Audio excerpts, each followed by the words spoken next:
नमस्कार, मेरा नाम है गौरव पाल। आप देख रहे हैं गौरव का चश्मा। दोस्तों देश में एसआईआर की प्रक्रिया चल रही है और एसआईआर को लेकर अब देश के नए मुख्य न्यायाधीश सीजेआई सूर्यकांत ने शपथ लेते ही एसआईआर के खिलाफ मोर्चा खोल लिया है।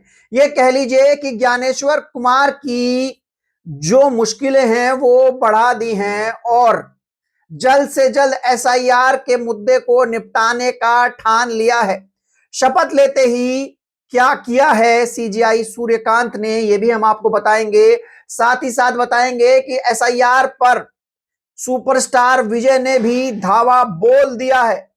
सुपरस्टार विजय जिनकी पार्टी टीवी के है, तमिलनाडु से जो आते हैं, उन्होंने भी धावा बोल दिया है एसआईआर पर। और साथ ही साथ एफआईआर के जाल में फंस गया है एसआईआर और बीएलओ और टीचर जो हैं वो चुनाव आयोग की पोल खोल रहे हैं।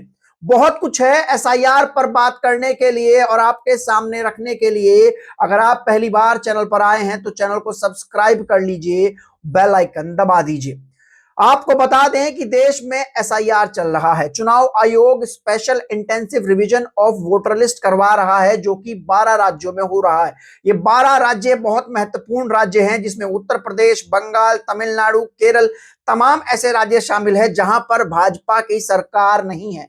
और भाजपा चुनाव आयोग के जरिए जो खेल खेलना चाहती है, अब उसका अंत हो गया है। अब एक तरीके से कह लीजिए कि जो चुनाव आयोग बार बार सवालों के घेरे में रहता है, अब उस पर गाज गिरने वाली है।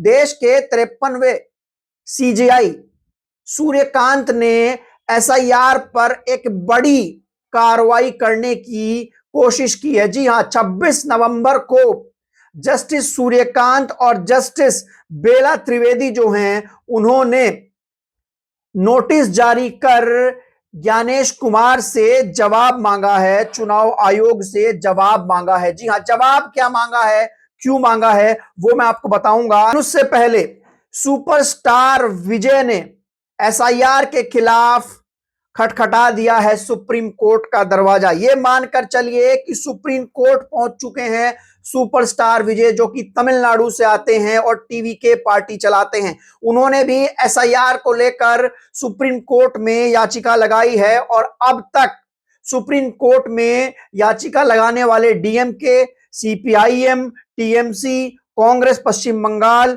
और आईयूएलएमएल, ये पार्टीज जो हैं वो सुप्रीम कोर्ट में एसआईआर को चुनौती दे चुकी हैं। इस वाले एसआईआर को जो 12 स्टेट्स में हो रहा है, इससे पहले आरजेडी ने भी चुनौती जो थी वो दी थी एसआईआर को सुप्रीम कोर्ट में। तो मैं आपको बता दूं कि जो विजय हैं, उनकी पार्टी ने एसआईआर के खिलाफ तमिलनाडु में एक बड़ा आंदोलन निकाला और उन्होंने एसआईआर पर कई प्रकार के सवाल पूछते हुए उसके खिलाफ याचिका कोर्ट में लगा दी है। विपक्ष बार बार एसआईआर पर सवाल उठा रहा है कि एसआईआर वो तरीका है जिससे विपक्ष के हजारों वोट काटने की कोशिश की जा रही है। अखिलेश यादव ने भी एसआईआर को लेकर तमाम तरीके के आरोप जो हैं वो ज्ञानेश कुमार पर लगाए हैं, लेकिन ज्ञानेश कुमार ये कह रहे हैं कि एसआईआर जो है वो वोटर लिस्ट की एक शुद्धि के लिए है, जो यहां भारत के नागरिक नहीं है उनके लिए है।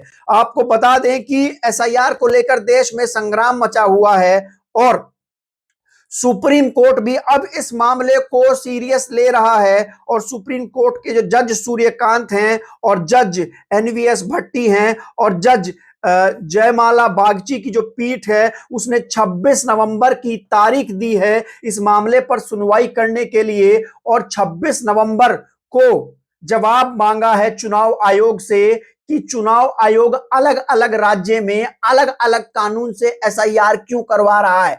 राजनीतिक दलों ने सवाल पूछा है चुनाव आयोग से कि चुनाव आयोग एसआईआर के जो मापदंड हैं, जो डॉक्यूमेंट्स हैं, जो जमा करने उसके मापदंड अलग अलग राज्य में अलग अलग क्यों रख रहा है। ऐसा लग रहा है कि शपथ लेते ही जो जस्टिस सूर्यकांत हैं वो अब चुनाव आयोग और एसआईआर का जो मुद्दा है उसको सुलझा कर ही मानेंगे। तो वही दूसरी ओर दोस्तों, मैं आपको बता दूं कि नोएडा में 60 बीएलओ पर एफआईआर दर्ज हुई है और प्रशासन ने सैलरी रोकने तक की चेतावनी दे दी है। दोस्तों बड़ी खबर यह है कि ये जो एफआईआर दर्ज हुई है, ये दर्ज करवाई गई है मेधा रूपम द्वारा। आप जानते हैं मेधा रूपम कौन है? मेधा रूपम जो है वो चुनाव आयुक्त जो है हमारे देश के ज्ञानेश कुमार गुप्ता, उनकी बेटी हैं और 60 बीएलओ पर ये एफआईआर दर्ज की गई है, जिसमें और सुपरवाइजर्स पर एफआईआर दर्ज की गई है गौतम बुद्ध नगर में।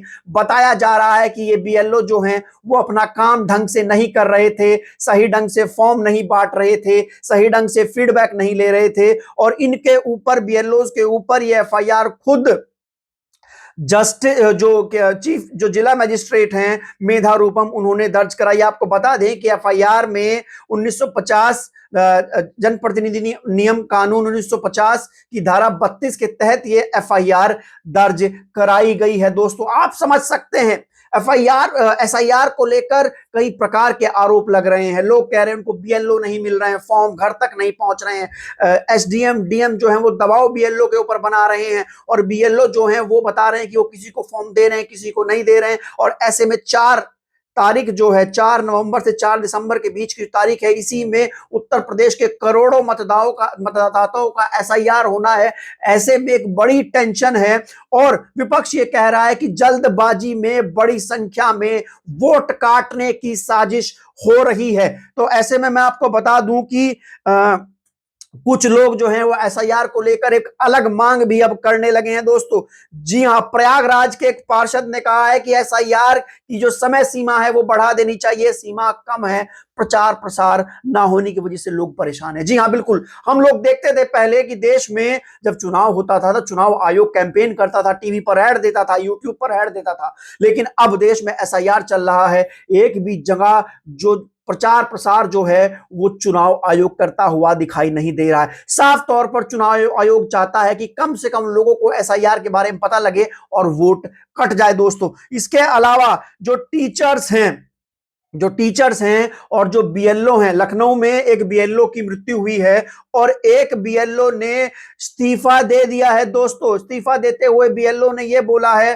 पोल खोल दी है चुनाव आयोग की। बिल्कुल एक टीचर थी जो कि पिंकी सिंह नाम की एक टीचर जो कि उत्तर प्रदेश में ये जो काम कर रही थी एसआईआर का, उन्होंने साफ तौर पर इस्तीफा दे दिया है और कहा है, इस्तीफे की जो वजह बताई है दैनिक भास्कर के अनुसार, लगातार बढ़ते टारगेट और रोज रोज की रिपोर्टिंग ने मानसिक रूप से परेशान कर दिया है। मैं एसआईआर के 215 फॉर्म फीड कर चुकी हूं, अब ना बीएलओ का काम होगा ना पढ़ा पाऊंगी। जी हां, ये टीचर है पिंकी सिंह जिनकी ड्यूटी लगाई। उन्होंने कहा है कि इतना हेक्टिक हो गया है, इतना दबाव है, कम से कम समय में जल्दी से जल्दी सब तक फॉर्म पहुंचाना है, उसको लेकर मानसिक परेशान हो गई हूं। 215 फॉर्म भर चुकी हूं, आगे नहीं कर पाऊंगी, ना फॉर्म भर पाऊंगी और ना ही पढ़ा पाऊंगी। शिक्षकों की ये हालात हो गए हैं। उधर लखनऊ के एक बीएलओ जो हैं उन्होंने सुसाइड, उनकी मृत्यु हो गई है और ऐसे में बताया जा रहा है, परिवार कह रहा है कि प्रेशर की वजह से मृत्यु हुई है। दोस्तों एसआईआर को लेकर देश में एक अलग माहौल बना हुआ है। विपक्षी दल जो है वो एसआईआर को लेकर सरकार के ऊपर टूटे हुए हैं। एक्टर विजय ने भी धावा बोल दिया है और याचिका लगा दी है। उसके अलावा एसआईआर पर सुप्रीम कोर्ट ने भी चुनाव आयोग से जवाब मांग लिया है, पूछ लिया है कि भैया आप एक बात बताइए, अलग राज्य में अलग डॉक्यूमेंट्स क्यों मांग रहे हो। और जस्टिस सूर्यकांत ने 26 नवंबर को इस सुनवाई की बात कही है। फिर एसआईआर नोएडा में जो बीएलओ हैं उनके खिलाफ 60 बीएलओ पर फर्जी एफआईआर, मतलब 60 बीएलओ पर एफआईआर दर्ज हो गई है। मतलब नोएडा में 60 बीएलओ पर एफआईआर दर्ज हो गई है। सैलरी रोकने की चेतावनी दे दी गई है। एफआईआर दर्ज कराई है मेधा रूपम ने, जो कि खुद बेटी है ज्ञानेश्वर कुमार गुप्ता की, जो कि चुनाव आयुक्त है। बड़ा सवाल यह है दोस्तों कि क्या बीएलओ पर दबाव बनाकर एसआईआर की प्रक्रिया को खानापूर्ति में करवाया जा रहा है ताकि सब लोगों का वोट ना जुड़ पाए और इन पर दबाव बनाया जा रहा है। क्या ये बीएलओ खानापूर्ति कर रहे थे, क्या ये बीएलओ फर्जीवाड़ा कर रहे थे जिनका एफआईआर हुई है, या फिर ये बीएलओ चुनाव आयुक्त के अनुसार काम नहीं कर रहे थे इसलिए उनके ऊपर फर्जी एफआईआर हुई। कई प्रकार के सवाल हैं जो उठ रहे हैं। इसके अलावा कुछ लोग कह रहे हैं कि एसआईआर को लेकर समय सीमा बहुत कम है, टीचर इस्तीफा दे रहे हैं, उसके अलावा एक बीएलओ की मृत्यु हो गई है। बहुत कुछ एसआईआर को लेकर चल रहा है। चुनाव आयोग कह रहा है कि एसआईआर बहुत सही ढंग से हो रहा है, बढ़िया हो रहा है, अच्छा हो रहा है, इससे विशुद्धियां दूर हो जाएंगी। भाजपा इसका पूरा समर्थन कर रही है और वहीं विपक्ष इसका विरोध कर रहा है। आप समझ सकते हैं कि देश के चुनाव आयोग में अब क्या खेला चल रहा है। अब उम्मीद यह है कि अब जो नए जस्टिस सूर्यकांत आए हैं वो इस पूरे मामले पर कार्रवाई करते हुए, सुनवाई करते हुए कोई ऐसा फैसला दें कि एसआईआर चुनाव आयोग का मुद्दा जो है वो सुलझ जाए और देश में लोकतंत्र आबाद रहे। आपको ये वीडियो कैसा लगा हमें लिखकर जरूर बताइएगा। तब तक के लिए चलते हैं। धन्यवाद, नमस्कार दोस्तों।